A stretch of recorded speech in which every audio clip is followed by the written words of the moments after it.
Hello and welcome to episode 50, what is it, 2 now of Mathghamhain Morsels? I think it's 52. Tonight is again going to be in the Merry Meals series, and one of the meals that really screams winter to me is a steak and Guinness pie. So I'm going to show you guys how to make that.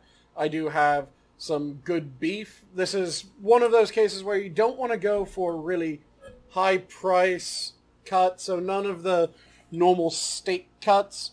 You can do eye round, you can do stew meat to a certain extent, you can do a bunch of other cuts. Just don't go for a really high price, high quality piece of meat. And you want to cut it into about 1-inch size cubes. They don't have to be perfect. This is comfort and pub food, so some irregularity is kind of building on the charm of it. So that is just going into a bowl of flour and salt. I have about 3 tablespoons of flour and just a bit of salt added. You can throw in pepper as well if you like pepper. I don't like pepper, so I never use it. And you want to make sure that each piece gets completely coated. You can tap off any excess flour, but you want to make sure that you don't see the red of the meat anywhere without a dusting of flour on top. So once you give it a toss in your bowl, just kind of tap off each piece of meat as it comes out. And then this will be good to go. I'll give it a couple moments to rest with the breading, or not the breading, but the flour coating on it. And that couple moments to rest just makes it so that the flour doesn't fall off as easily. It gives it time to really adhere to the meat. Sometimes it will still kind of come off a little bit in the cooking process, but just by giving it a couple minutes, it does less of that, which will allow it to get a nice bit of crust to it almost as it's seared off in a pan, almost more fried off. And along with this beef, I have some onion, which I've just coarsely chopped up. My light is really trying to reflect horrendously off of this. But just some coarsely chopped up onion and some mushroom, which I've just quartered the cap and I've separately cut up some of the stalks, not all the stalks, just some of them. It depended on how the stalks looked. You can do it without any stalks, or you can do it with all of them. Doesn't really matter, it's personal preference. So, the other ingredients for this, other than the 3 tablespoons of salt, about a teaspoon, or 3 tablespoons of flour, about a teaspoon of salt, a little bit more depending on when you're seasoning and how salty your broth is. You can use some pepper. I wouldn't use too much, maybe a half teaspoon or so. Then you want about a pound of the beef, or if you're making more than one pie, go for about 2 pounds, or about a pound per pie is a really good way of doing it in my mind. And again, you want to use something that isn't really expensive, has a lot of flavor, not necessarily the best texture, because this cooks for a fair bit. So a boneless round, or rather, there's not a bone eye round, but an eye round boneless chuck, something along those lines, and about an inch square piece. Cut it into square pieces, rather. Then you want some oil for frying. Again, this is your preferred cooking fat. I think I'm probably going to see if I have some tallow still, and I'll use some beef tallow for this. Then this is going to use somewhere about a cup and a quarter of beef stock. I made my own last night, so I'll be using some of that.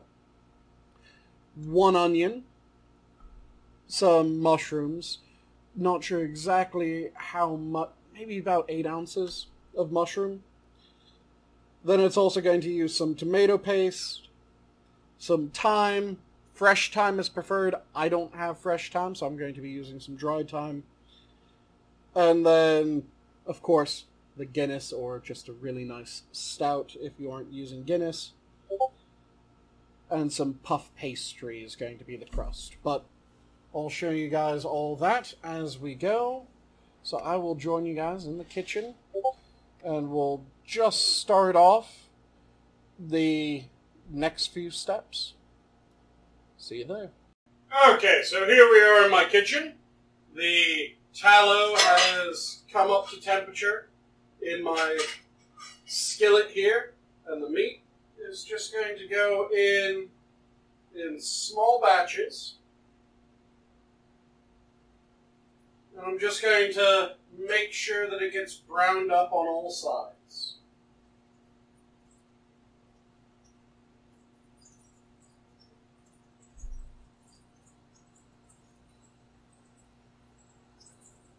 And probably a bit after I've started browning up this meat, this will all end up getting sped up, I think, in this video.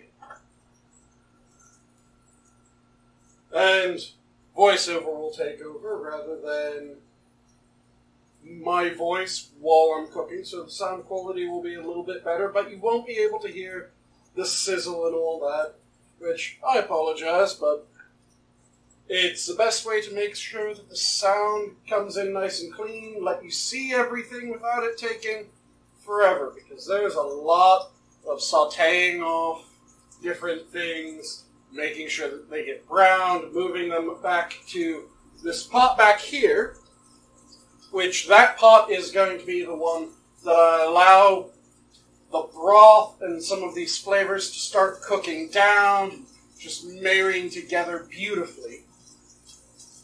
And when everything gets into that pot in the back, it's going to be about an hour, 15, hour 30 of just letting it bubble down nice and slow, simmer, let the liquids concentrate a little bit, let the flavors marry together, and it'll just be absolutely amazing. So, here we are, the meat is frying off nicely. Still not getting any real color yet, but that'll come in a little bit of time. So I think I'll transition into the fast forward at this point. So see you as this starts going ridiculously fast. Okay, so here we are. And this video is at 16 times speed, so I'm not really going to try to match the pace of the video. I'm just going to explain what's going on. So I finished frying off my beef in the first bit, and then once the beef has finished frying off, I add in a bit of the beef stock that I'm using in order to make this pot. I let that cook down a fair bit, just start to deglaze the bottom of the pan and that fond from frying off the beef. I scrape the bottom fairly well, pour that into the back pot, which the meat went into, and then I'm going to be frying off the onions and the mushrooms, making sure that those get some beautiful coloration on them. And I want to get those good and done. Anything that didn't come up with the beef stock will come up with that, so again, keep on scraping the bottom of the pot, make sure that all the fond comes up. Get those onions beautifully caramelized, the mushrooms, a little bit of color on them as well. And then they're also going to go into the back pot.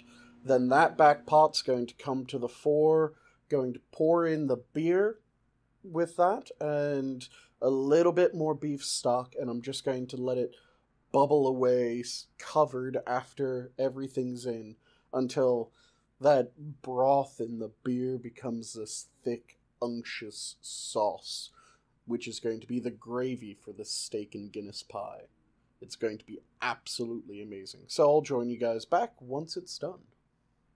Okay, so here we are. I have my pie tin, or pie plate rather, and the filling has reduced down beautifully. The smell of this is amazing. I added some salt because, again, I made the stock without any salt for this. So I had to add a little bit, tasted it to figure out if everything worked well together, and oh god, it's amazing. So now I just scoop this in and pour it in as well. I might have a little bit too much liquid, so I want to make sure that I get all the solids in before I really start filling with the liquid. Just kind of press everything down. I just have a rim of puff pastry on this pie tin right now.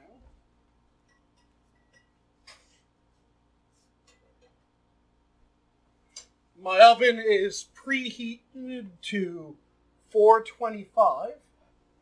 And now I have the rest of the puff pastry. You can chill the filling before you do this step. It is somewhat advised. I'm impatient. I'm not doing that at the moment. So press that down. You need to cut some air holes into the top just so that it doesn't steam rather than cooking beautifully. And then you take your knife around the edge of this.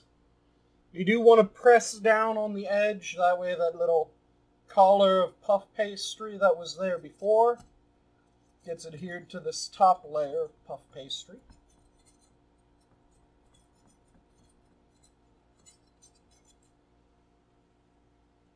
Bring your knife all the way around, trimming off the excess.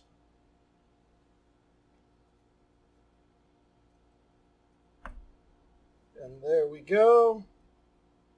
The excess is trimmed. Again, just kind of press down and out along the edge to make sure that that crust is in place. And then you have a couple different options for how to quickly top this off.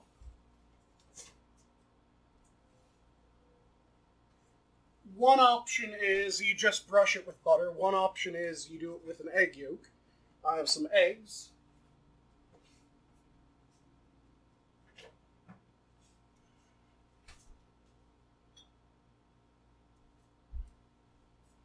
So I'm just going to quickly crack an egg.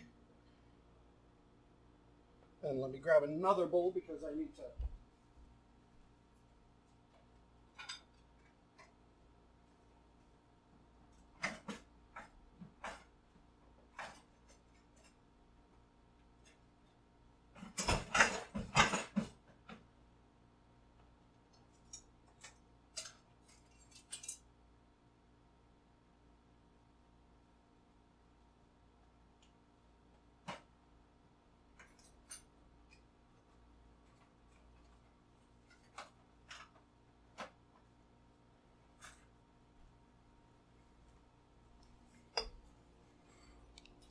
So I have another bowl here because what I need to do is I need to separate the yolk from this egg.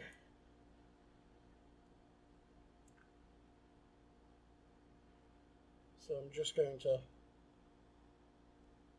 pour the yolk back and forth between the two halves of the eggshell. That gets pretty much all the white off.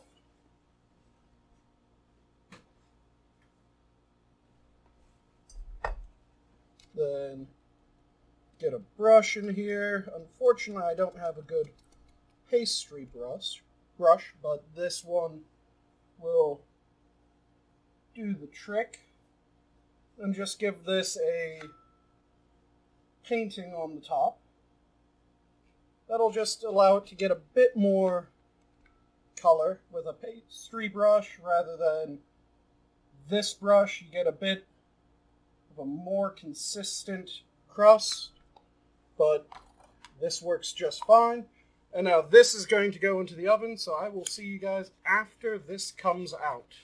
Okay, so here we are back at my desk. So the pie had to bake in the oven at that 425 for 20 minutes, and then you lower it down to 400 and you bake for an additional 5 minutes.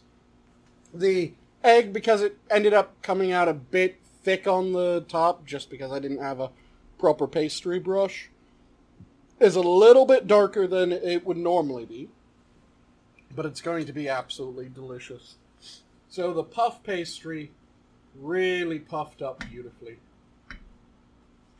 So let's cut a hole in this, and you can see it immediately deflates as I start punching it down and getting that hole cut into the center.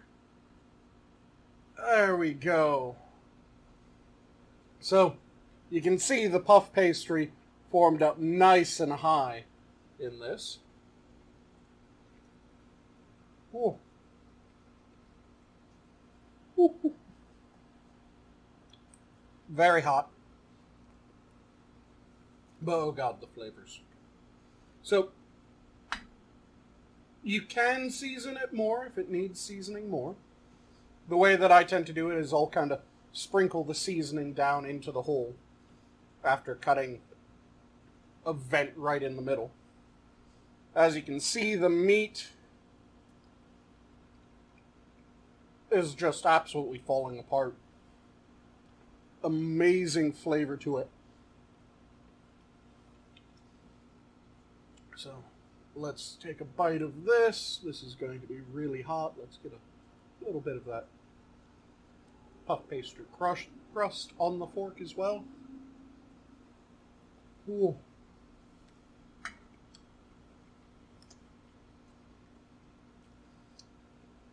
You don't have to be as impatient as I am. You can let it cool a little bit so it doesn't burn your mouth as much. But this is one of my favorite meals. And this, again, just screams winter because of that rich gravy inside. The malty, slight, bitter, hoppy taste of the Guinness with that really just strong beef flavor. The mushrooms, the onions adding a caramel note, the mushrooms just reinforcing that umami oomph of the meat. The tomatoes making it a richer sauce on the inside. Just everything about this is amazing. You can taste the thyme. It isn't overpowering. And if you're using fresh thyme, then you want to use about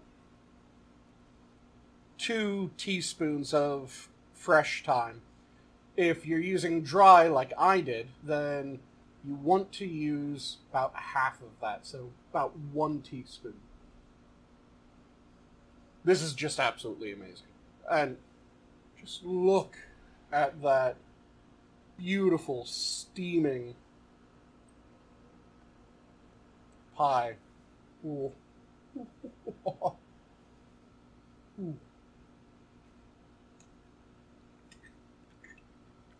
That rich, thick gravy in there that you allowed to cook down on the stovetop.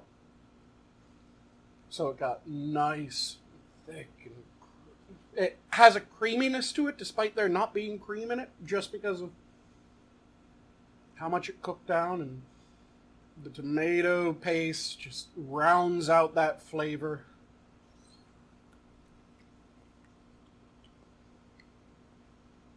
Absolutely beautiful. Unctuous, amazing. Comfort food, pub food, winter food, however you want to call it. It's a fantastic meal. I'm just babbling now because I absolutely love this, and it is delicious. So, I think now is a good time to leave you go, so I'm not just eating more and more of this pie and you see it disappear in front of your eyes. But this will absolutely disappear. Before I leave, one thing to mention is you do want to put a tray underneath the pie as it's baking, because it will, unless you're really good at making sure you don't overfill it,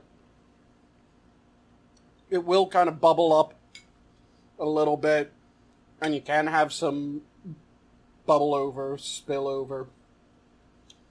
So just put a tray underneath to catch any drippings, that way you don't make your oven an absolute mess. But goddamn, this is delicious. So I'll leave you guys off with the usual. Try new things, try different flavors. Look for a recipe that you've never made. If you haven't made the steak and Guinness pie, make this steak and Guinness pie. Just goddamn, it's delicious. If you have, find another recipe. Look into your cultural heritage. See if there's a recipe from that background. Look into other cultures. See if you have a recipe that sounds just absolutely amazing in that culture's food. Make it. Enjoy your food, enjoy your life, and with that, have a good one all.